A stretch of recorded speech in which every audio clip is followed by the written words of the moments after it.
Skiers and people that want to learn how to cross-country ski in the bush instead of like an on-groomed trail. Say if it snows in the city and you want to go outside because you can't go to school or work, well, this is the kind of skis you want. You do not want skinny skis. You do not want long, skinny skis.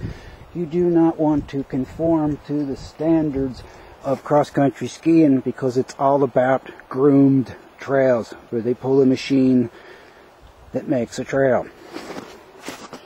Hey, I started out with skinny skis. Believe me, I know, and a lot of my friends. And I seen that's where they weren't learning. So the next step was to go to wider skis. That would be these front ones, the blue ones. Yep, and they're still long. That stopped because the trails aren't groomed, and say we're skiing on top right here behind me, it's like 3 feet of snow, in case you didn't notice. That's a car back there. But yeah, what happens here is you start to do this, you know, because they're too skinny, narrow, you know. It's like skiing on a toothpick. You know, you had some width, you'd have a platform that wouldn't do that so much. So that's why I went to this. And in the day, these Skalan touring skis were the only ones made that were wide. As you can see, they're still skinny. And they didn't put steel edges on them yet, and you don't need steel edges on cross-country skis, but people want to do that, so let them. And then I put these Oslo snowfields on, which I don't know if you can see that. They are a little too stiff. They were hard to break in. So, these are also called 75mm bindings, which still are the best. So what I did is I went up to these track bushwhackers. Yup. Got them from LL Bean. And what they did is they came with these Berwyn bindings now, which I never did put on. They said you can use these things. When they said that, I knew they didn't work, you know. So what I did was I got these bindings, and they're called Baker bindings, made in New York. A couple expeditions went to the North Pole with them. Yeah, they've lasted me, and they don't lateral flex with me, but I've noticed a lot of people tore them all to pieces. That's probably why they don't make them anymore.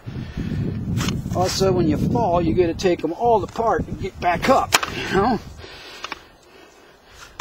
And the bindings freeze.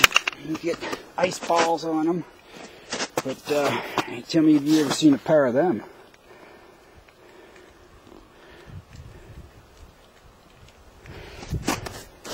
Yeah, they were the best boots made. See, they don't have any of that going on. Scout. These are basically what the new army boots look like.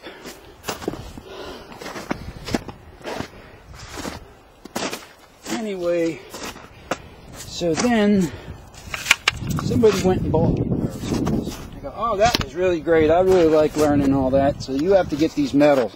And I told them I didn't want metal because it makes them really heavy.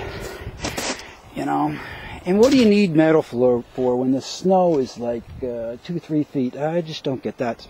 Steel edges, that's for ice. So here I got these triple N bindings now, and I moved up to this style. And see, I don't get no lateral flex with those. But these bindings, I don't really like them. They feel funny. They feel like you're up here instead of down here. It just feels like you're going up steps when you're walking forward. It don't feel too good.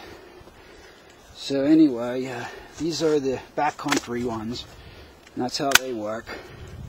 Take them like that and put that in there. And yeah, so they can get snow and ice in there too and jam up. So they ain't an all-in-streamings either. And now these are the babies. Yep. See? These are my favorite ones here. These are Rossignol's Backcountry. They're just the right length, 70 millimeter. They're super wide. Look at the width of them, even compared to my old Backcountry. They're pretty well. They're pretty competing, you know, with that nice wide width. They're just a little bit longer. I think the Bushwhackers were, just, you know, 160s and these are 170s. But other than that, man, and they have steel edges. And if you notice that, that's grease to keep the edges from rusting. White lithium grease I put on them before I store them. So, yeah, I've seen a lot of guys with the edges that are all rusted up within a year because they store them in the basement. So, look at that. They're not rusting. Just a little step. And now these, notice have a little gator hook there even for your gators. They're made by Karoo. And if you want, there's a girl on the internet. She has a site for the Karoo skis, which might even be better for you to learn how to start skiing. But you got to think of it like sliding snowshoes. That's how they tricked me. Yep. And look for some place nice and flat, you know, and you'll be fine. And it's fun. Have a nice day. Also, I wanted to show you these Paris sleds made up in Maine. This is what they all use, the professionals. Okay, looks like a kid sled, but it ain't. I left the label on. They cost anywhere from $50 to, like, I bought like half a dozen of them at Walmart for $10 a piece at the end of the season. You can see that's what it's called. Yep, it's made in Paris, Maine. Oh yeah, it's an expedition sled. It's very deep. See? And I put holes in the middle like this. One in the middle there. That way when I'm pulling on an incline like this, which I do rig it up to my dog, it's not much to do.